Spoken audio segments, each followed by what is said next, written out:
저를 따라서 힘차게 한번 외쳐주시기 바랍니다. 누가 뭐라고 해도 하나님은 나를 사랑하십니다. 아멘. 옆 사람하고 인사하겠습니다. 저를 따라 하시죠. 누가 뭐라고 해도 하나님은 당신을 정말로 사랑하십니다. 잘 오셨습니다. 우리 손을 이렇게 한번 드시고 앞뒤로 인사할까요? 잘 오셨습니다. 환영합니다. 인사하겠습니다. 오늘 우리가 에베소서 6장 5절부터 9절 말씀을 읽었는데요. 핵심 단어가 두 가지예요. 5절에 보니까 누구더라? 5절 누구더라? 종들아. 동그라미 해보세요. 종들아. 동그라미. 9절에 보니까 누구더라? 상전들아. 동그라미 해보세요. 5절부터 8절은 종들에게 주시는 말씀이고요. 9절은 상전들에게 주시는 말씀입니다. 종들, 종이라는 표현은 이게 뭔가 노예제도 같지 않습니까? 오늘 성경이 기록되어져 있는 이 에베소서의 배경은요, 지금으로부터 한 2000년 전 로마 시대를 배경으로 하고 있습니다. 로마 시대에는 수많은 노예들이 있었습니다. 얼마나 있었냐면요, 6천만 명 정도의 노예가 있었답니다. 엄청나게 많죠. 자유인의 인구에 비해서 노예 인구가 한 4배 정도나 많았다고 합니다. 그 당시 노예의 종류를 크게 3가지 부류로 나눌 수가 있는데, 태어날 때부터 노예로 태어난 사람들이 있고요. 우리나라도 조선시대에 보면 양반이 있고, 그죠? 상민이 있고, 그 다음에 이제 노비가 있었지 않습니까? 두 번째는 팔려오는 노예가 있었습니다. 가난한 집에 먹고 살 길이 없으니까 자식을 돈 받고 파는 거예요. 그래서 남의 집에 노예가 되는 겁니다. 요즘도 못 사는 나라에 가면 먹고 살 길이 없어서 자녀들을 다른 사람들한테 돈을 받고 파는 사람이 우리나라에는 잘 없는데요.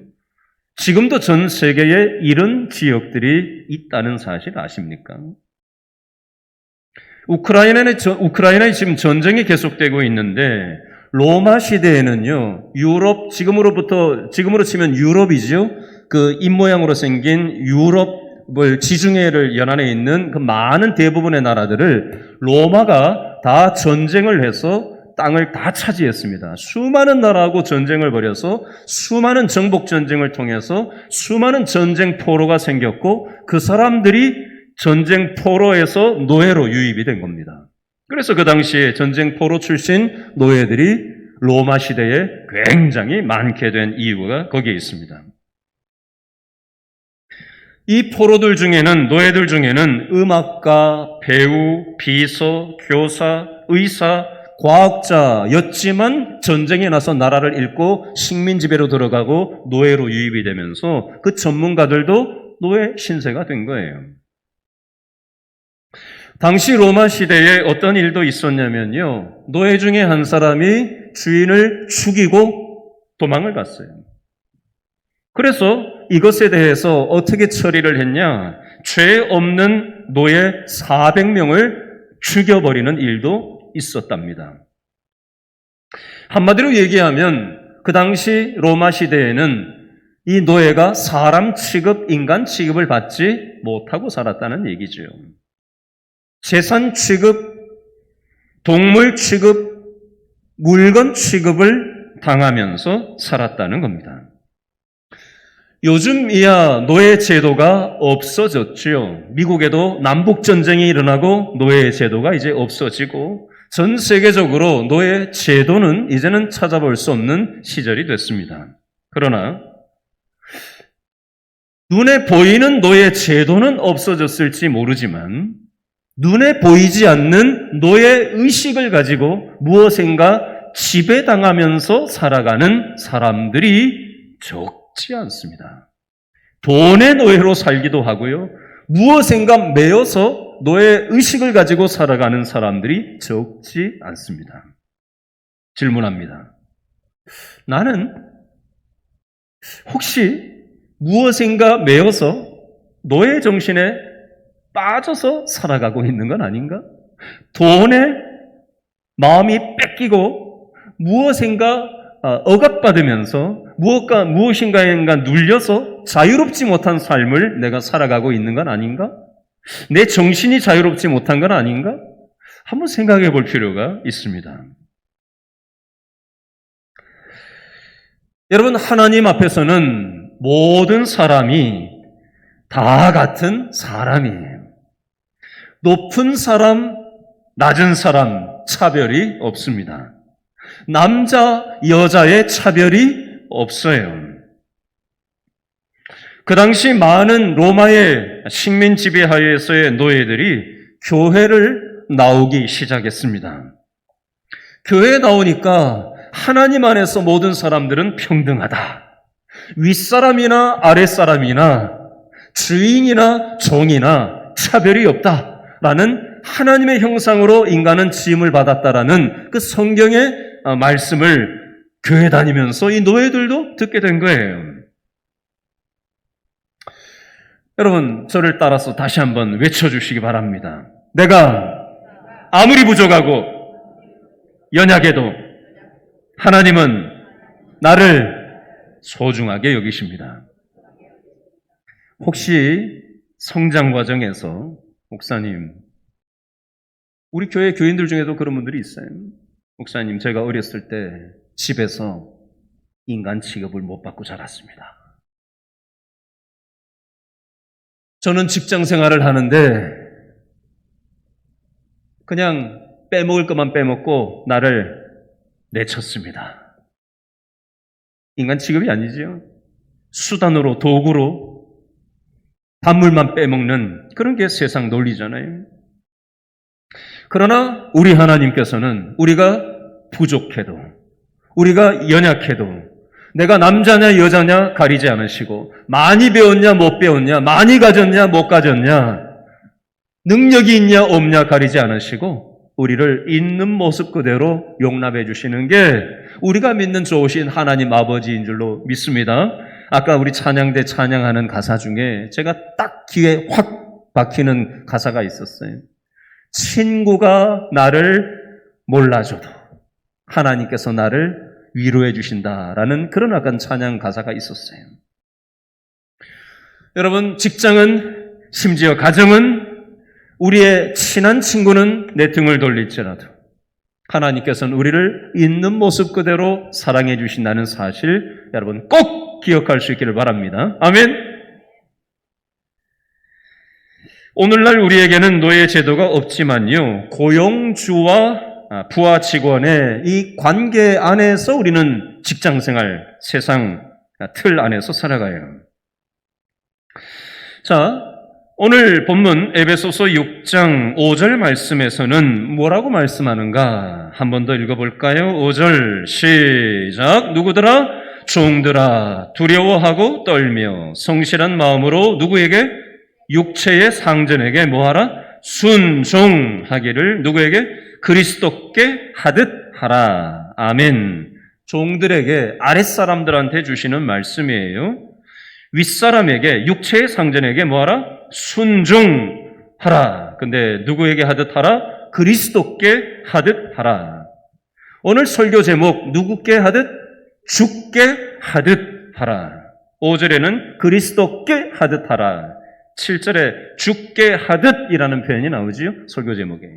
주께 하듯 하라. 윗사람에게 순종할 것을 오늘 5절에서는 말씀하고 있습니다. 자, 이 구절을 딱 읽으면서 우리는 이렇게 생각하시는 분들이 있어요. 야, 교회 와도 하나님도 높은 사람들 표만 드는구나. 있는 사람들 표만 드는구나. 교회까지 사장편이냐? 그럼 나 같은 사람은 계속 높은 사람들 비만 맞추고 평생 살아야 되냐? 이렇게 오해하시면 안 됩니다. 자, 오늘 성경에서 말하는 순종은 어떤 순종이냐? 윗사람에게 순종하는 법을 하나님께서는 가르치고 계신 거예요.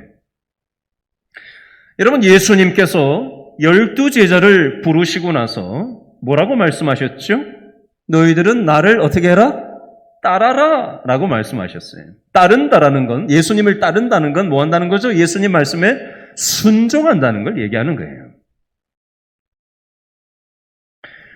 너희가 먼저 순종하는 법, 나를 따르는 법을 배워야, 그래야 다른 사람들을 섬기는 삶을 살 수 있다라고 말씀하시는 겁니다. 마태복음 20장 27절에 보니까 너희 중에 누구든지 으뜸이 되고자 하는 자는 너희의 종이 되어야 하리라. 섬기는 삶, 따르는 삶, 순종하는 삶을 먼저 훈련시키기를 원하셔요. 여러분, 성경에 여러 인물들을 볼 수가 있는데요.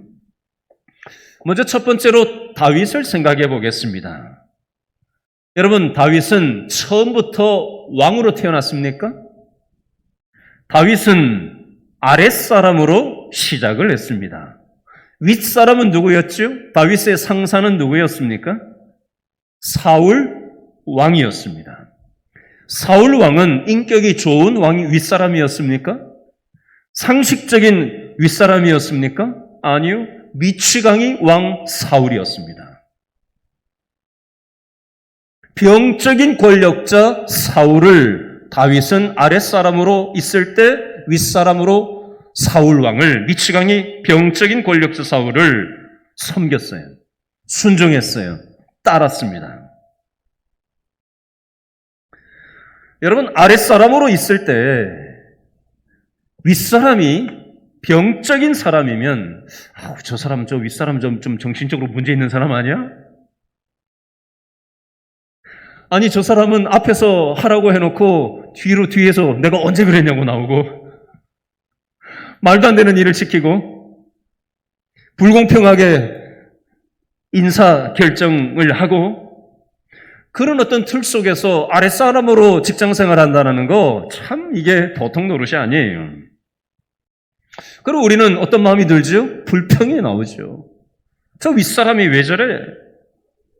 제정신이야? 뒤에서 욕을 하고 그런 현실을 어찌 먹고 살아야 되니까 어찌할 수 없어서 무기력증에 빠질 때가 있습니다. 여러분, 다윗은 어땠나요? 그 병적인 권력자 윗사람인 사울 왕을 모시면서 다윗은 윗사람 사울을 향해 불평하고 욕을 하고 무기력증에 빠져서 살았습니까? 자, 다윗이 욕하고 무기력증에 빠지지 않고 불평하지 않고 그런 미치광이 병적인 권력자인 사울 왕을 잘 모실 수 있었던 비결이 하나 있습니다. 그게 6절 말씀에 나오는데 한번 읽어볼까요? 에베소 6장 6절 시작.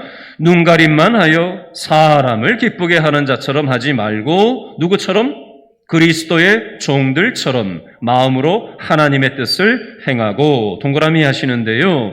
그리스도의 종들 동그라미 하세요. 그리스도의 종들. 다윗은요, 윗사람이 사울이었지만, 물리적인 윗사람은 사울 왕이었지만 다윗의 마음속에는 나는 당신이 윗사람이 아니라 더 높은 윗사람이 있음을 바라보았어요. 그게 누구예요? 하나님이 나의 근본적인 윗분이다라는 생각이 있었어요.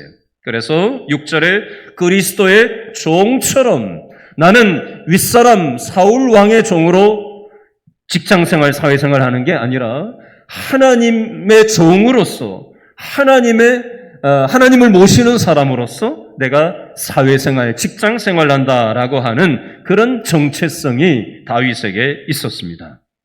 그랬기 때문에 사울 왕을 죽일 수 있는, 제거할 수 있는 절호의 기회가 왔음에도 불구하고 사울 왕을 죽이지 않았습니다. 왜요? 나는 이 사람 보고 움직이는 게 아니라 하나님 보고 선택과 결정을 하는 사람이라는 그 자기 정체성이 분명했기에 그 윗사람 사울을 목을 날릴 수 있는 상황에서도 그렇게 하지 않은 것입니다. 두 번째 인물이 있는데요. 요셉을 생각해 보겠습니다. 여러분, 요셉은 사회생활을 아르바이트로 시작하지 않았어요. 요셉은 사회생활을 비정규직으로 시작하지 않았습니다. 요셉은 17세의 나이에 창세기 37장에 보니까 어떤 일로 사회생활에 첫 발을 디디게 됐죠? 노예로 사회생활을 첫 발을 디디게 됐습니다. 물론 돈도 못 받았습니다. 그러나 요셉은 마음속에 나는 보디발을 섬기는 사람이 아니라 하나님을 섬기는 사람이다. 보디발의 아내가 자기를 성적으로 유혹했을 때 뭐라고 얘기했냐면 나는 하나님 앞에서 득죄할 수 없다. 성적인 유혹 앞에서 나는 하나님이 시퍼렇게 살아계시는데 하나님의 종으로서 나는 성적인 유혹과 타협할 수 없다. 나는 당신이 아무리 권력자라도 나를 어떻게 할 수 있는 힘이 있는 사람이라고 할지라도 나는 그것과 타협할 수 없다라고 하는 물리적인 윗사람이 아니라 하늘에 계신 하나님이 내 인생의 윗사람이라는 분명한 자기 정체성을 가지고 선택과 결정을 했다는 겁니다. 하나님이 나를 지금 이곳에 심어 놓으신 데는 무언가 이해는 안 되지만 하나님의 뜻과 섭리와 계획과 목적이 있을 것이다. 이 생각이 들어차 있었어요. 그래서 요셉은 노예 생활을 할 때도 주인에게 인정을 받았고요. 상상해 보세요. 자기 부인을 성폭행하려고 했다는 노예인 요셉을 그 주인이 요셉을 믿지 않았다면 그거 안 죽였겠어요. 보디발이 자기 부인은 못 믿고 노예인 요셉을 믿었다는 얘기예요. 자기 부인을 성폭행하려고 했으면 목을 날려야죠, 노예인데. 그걸 왜 감옥에 넣어요? 말이 됩니까? 요셉이 인정을 그렇게 받았다는 얘기예요. 주인한테도. 감옥에 가서도 하나님이 함께 했기 때문에 분명한 믿음의 자기 정체성을 잃어버리지 않았기 때문에 감옥에서도 인정을 받게 됩니다. 세 번째 인물 넘어가기 전에 한번 이렇게 생각을 해보겠습니다. 베드로전서 2장 18절 말씀에 보면요, 이런 표현이 있어요. 사환들아, 범사에 두려워함으로 주인들에게 순종하라. 선하고 관용하는 자들에게만 아니라 또한 까다로운 자들에게도 그리하라. 무슨 말이냐면요, 아랫사람들이 직장생활, 사회생활을 할 때 예를 들면 순종하고 윗사람을 따르라는 얘기입니다. 나한테 잘해주는 상사한테는 거기에 걸맞게 잘할 수 있죠. 근데 성경에서는요, 잘해주는 상사 말고 까다롭게 구는 상사한테도 따르고 순종할 것을 말씀하는 거예요. 여기서 까다롭다라는 표현을 풀어서 얘기하면요, 예민한 상사, 충동적인 상사, 불공평한 결정을 많이 하는 상사, 말도 안 되는 일을 꾸리는 상사, 그 까다로운 사람들한테도 순종하고 따를 것을 성경은 말씀하는 겁니다. 여러분, 직장생활 하다 보면 진짜 이상한 사람들 많잖아요. 상사 중에. 저 사람 제정신인가? 너무 존경하기 어려운 그런 불합리한 그런 일들이 우리 직장생활, 사회생활 하는데 많지 않습니까? 그럼에도 불구하고 하나님께서는 저와 여러분들에게 이 세상에서 우리가 사회생활을 할 때 아랫사람으로 있으면서 이해 불가인 그 윗상사들을 따르고 순종할 것을 하나님께서 무언가 우리에게 훈련하실 바가 있으셔서 또 우리에게 무언가 우리를 통해 하실 부분이 있으셔서 그 일들을 하기 위해서 우리를 심어 놓으셨다는 겁니다. 세 번째 인물이 구약에 다니엘이라는 인물이 있어요. 여러분, 정권이 바뀌면 물갈이가 사람들 인사가 다 이게 물갈이가 되잖아요. 사람들이 다 바뀌잖아요. 근데 다니엘은요, 한 나라의 총리였는데 정권이 4번이나 바뀌면서도 다니엘은 총리 자리에서 내려오지를 않았습니다. 다니엘이 싸바 빽이 있어가지고 그 정권의 핵심 요직하는 사람들한테 줄을 대가지고 비위를 맞춰서 타협을 해서 처신을 정치적으로 잘 해서 4번이나 정권이 바뀌는데도 그 자리를 내려오지 않고 지킬 수 있었을까요? 그렇지가 않았습니다.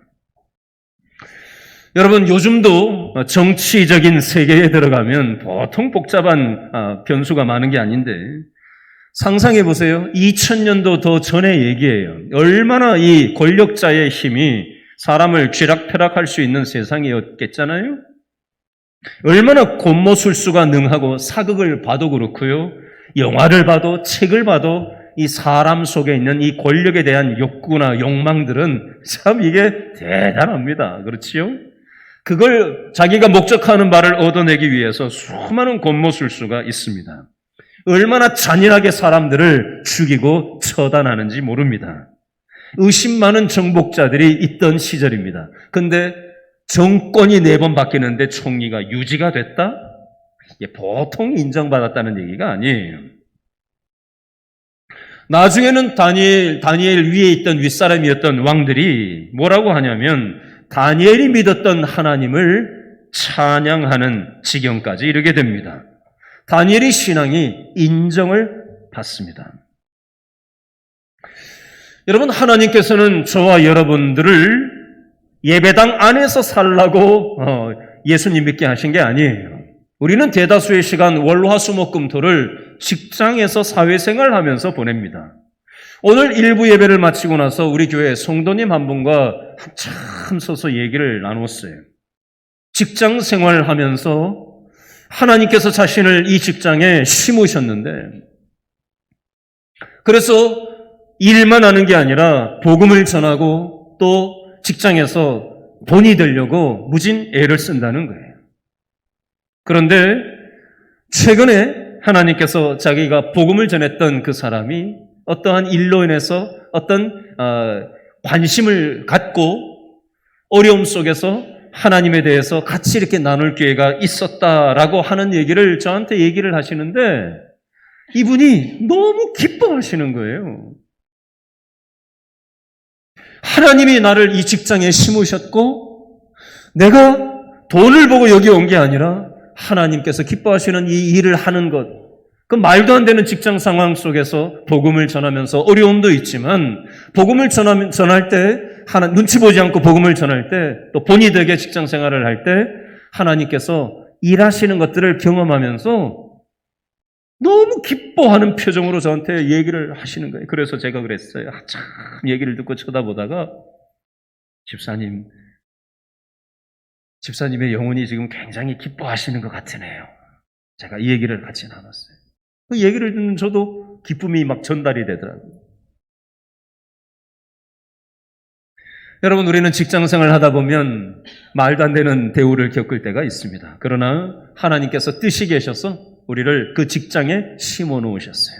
이 사실을 꼭 기억하시고 믿음으로 순종하며 나아갈 수 있기를 바랍니다. 제가 옛날에 한번 설교하다가 이 예를 드렸던 적이 있는데요.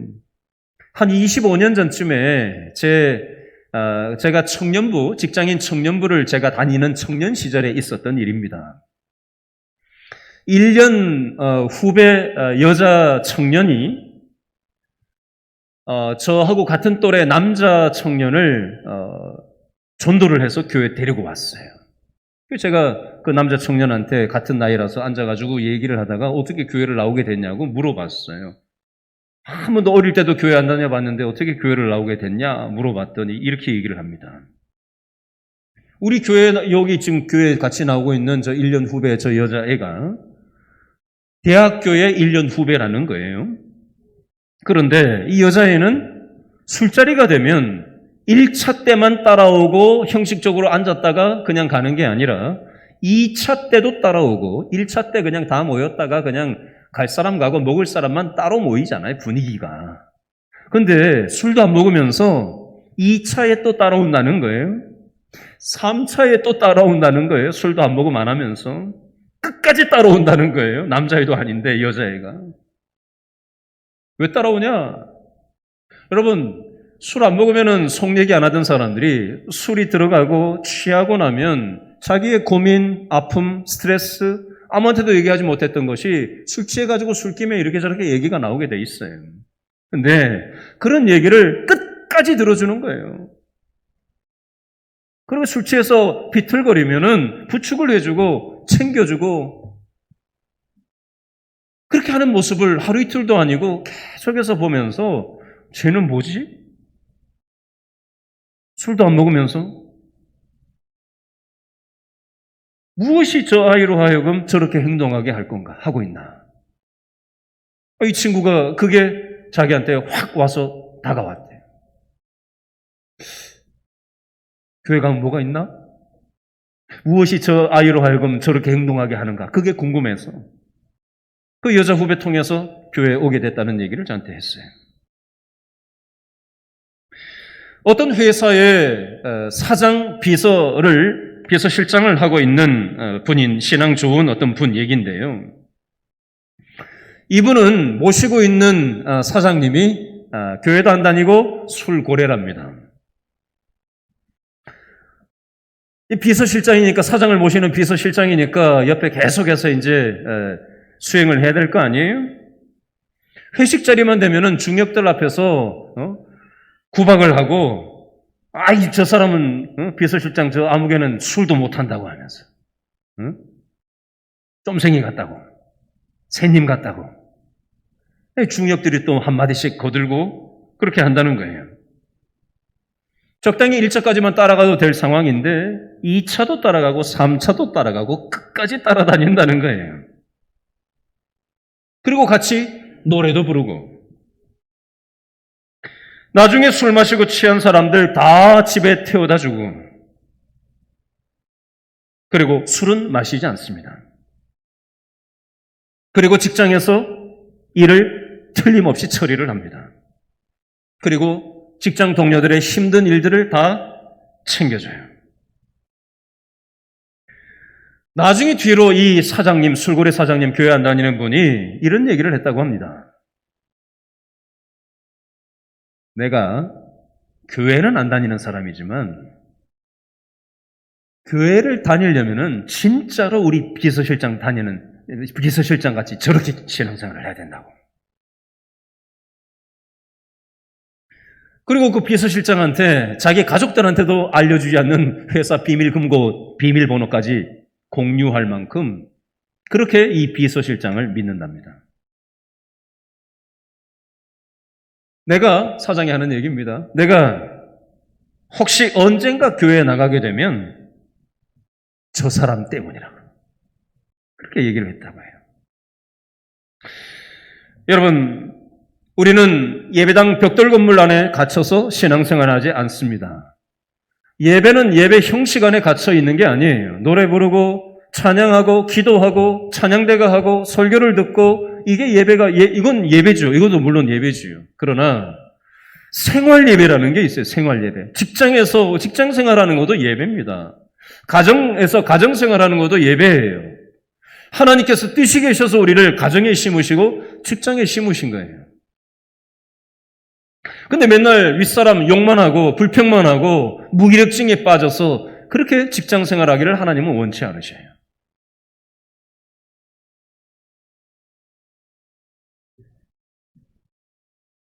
어떤 경비 아저씨 얘기입니다. 이분은 교회 신앙생활을 잘 하시는 분이에요.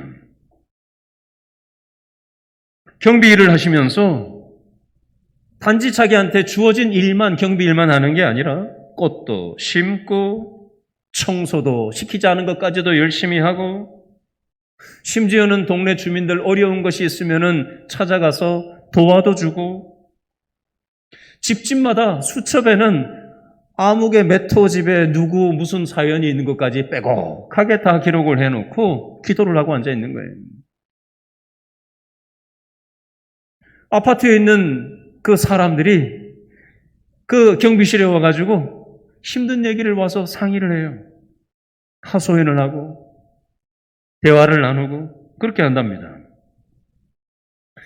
여러분, 윗사람으로 있느냐 아랫사람으로 있느냐 무슨 일을 하느냐가 중요한 게 아니라 내가 있는 그곳에서 하나님이 뜻이 계셔서 나를 내 직장 현장에 심으셨다라고 믿음으로 받고 그 믿음의 정체성을 가지고 하나님께서 나를 통해서 하시려고 하는 게 무엇인가 바라보시고 어렵지만 기도하며 하나님의 도우심을 구하며 순종하는 저와 여러분 될 수 있기를 바랍니다. 두 번째로 9절 말씀해 보니까 읽어봅니다. 9절 다시 한번 읽습니다. 누구더라? 상전들아 너희도 그들에게 이와 같이 하고 위협을 그치라. 이는 그들과 너희의 상전이 어디에 계시다? 하늘에 계시고 그에게는 사람을 외모로 취하는 일이 없는 줄 너희가 알미라. 아멘.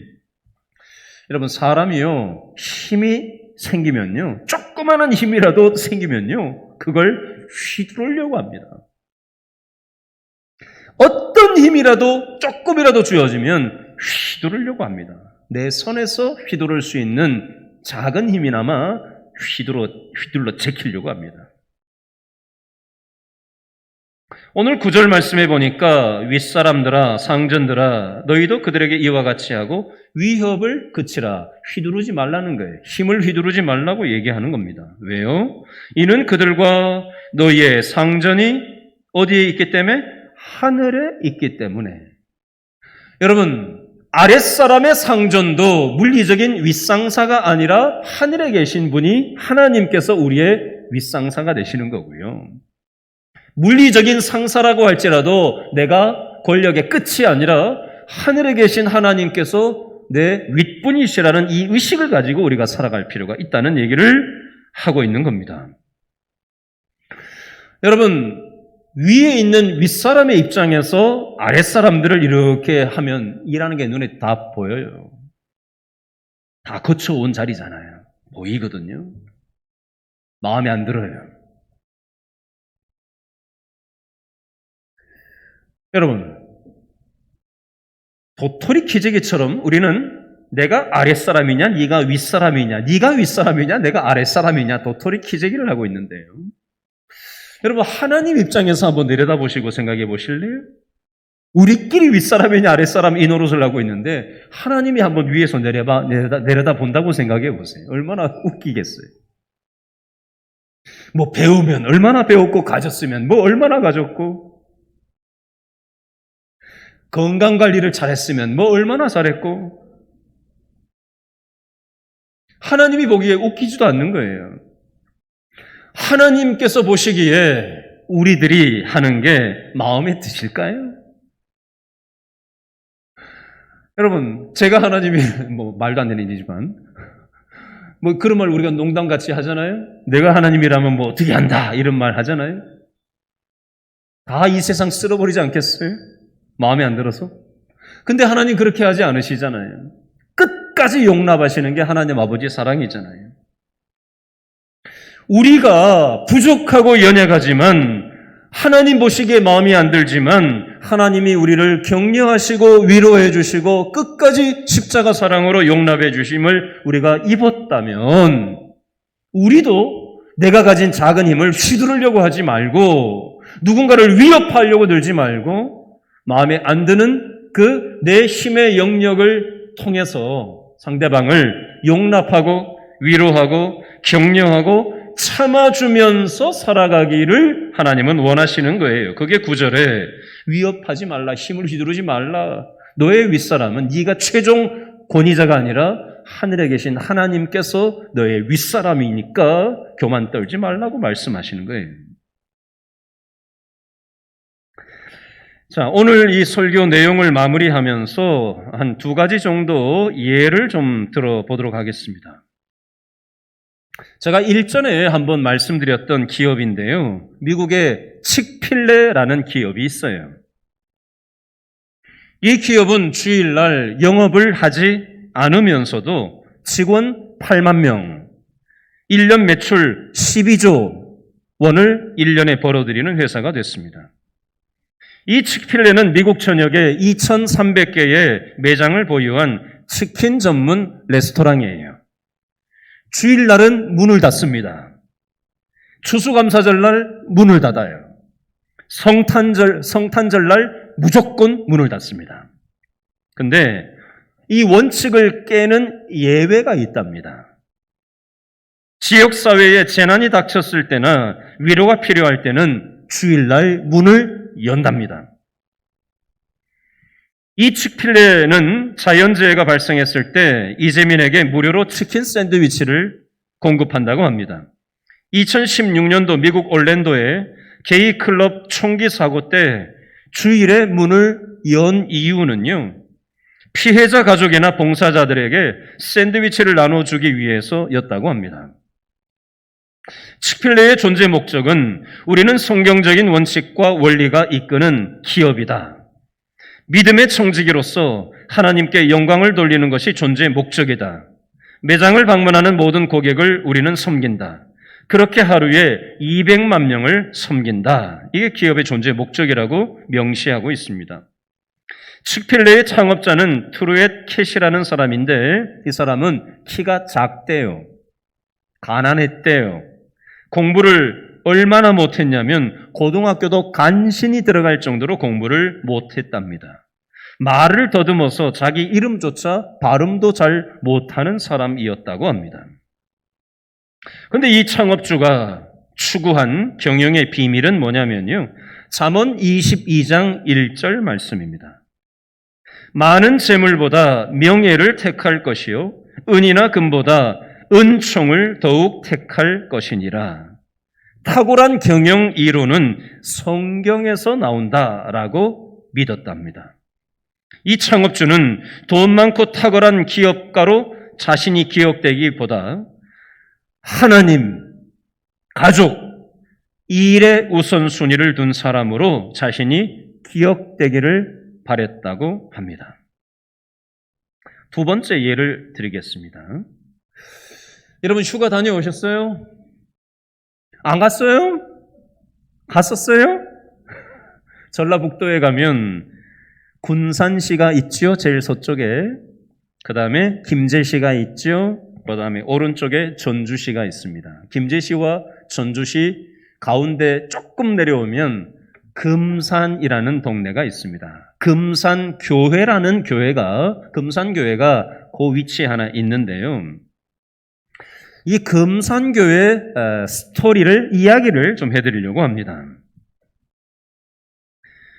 이 교회는 1908년에 금산교회 옛 건물이 지어져서 지금도 보존이 되고 있는데요. 이 김제 지역에 동네 유지였던 조덕삼이라는 분이 있었답니다. 조덕삼. 근데 이 조덕삼 동네 유지 밑에 머슴이 있었는데 머슴 이름이 이자익이라는 머슴이 있었답니다. 그렇게 살아가고 있는데 하루는 선교사님이 이 동네에 오게 됐고 이 테이트라는 이름의 선교사가 이 동네 유지였던 조덕삼 씨한테 전도를 해서 이 동네 유지 조덕삼 씨가 예수님을 영접하고 자기 집에서 교회가 시작되었다고 합니다. 그리고 나서 이 조덕삼 씨는 자기 아들하고 머슴한테 복음을 전하게 되었고 그리고 같이 자기 집에서 예배를 드리게 됐답니다. 그리고 나서 아들과 머슴을 평양에 있는 평양신학교에 신학을 할 수 있도록 보내게 되었고 신학 공부를 마치고 난 이자익 씨는 목사 안수를 받게 되었답니다. 머슴이 목사가 된 거죠. 그리고 그 목사가 된 머슴은 어디에서 교회 담임 목사가 됐냐? 자기 고향으로 돌아와서 이 금산교회의 담임 목사가 되었고 그 주인은 그 교회 장로님이 되어서 주인은 장로님, 머슴은 신학 공부하고 담임 목사님으로 청빙을 해서 그렇게 지극정성으로 주인이 머슴이었던 사람을 담임 목사님으로 그렇게 잘 섬겼다고 합니다. 여러분, 우리가 노예 제도라는 관점, 이 자본주의 논리, 이 세상의 논리로 봤을 때는 이해할 수 없는 방식이죠.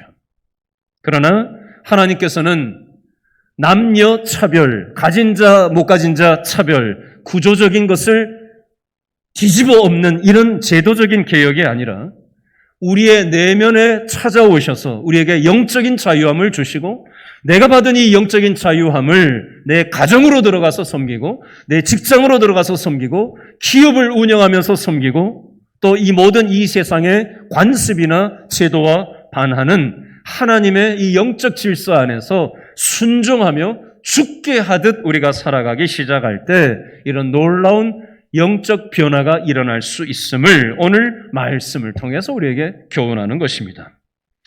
여러분 오늘 말씀을 가만히 한번 기도하면서 생각을 해보시고 나는 자본주의 논리로 살아가나? 나는 제도권의 틀 안에서 살아가나? 나는 노예제도가 없는 이 세상에 무언가 노예처럼 질질 끌려다니면서 살아가고 있는 건 아닌가? 나는 그리스도의 종인가? 세상 정신의 종인가? 한번 생각해 보시고 하나님께서 우리에게 주시는 이 교훈을 받아서 내가 있는 그 자리에 하나님이 나를 심으신 이유가 무엇인지 여쭈어보고 하나님의 뜻에 순종하는 축복의 통로가 될 수 있기를 바랍니다. 기도하겠습니다.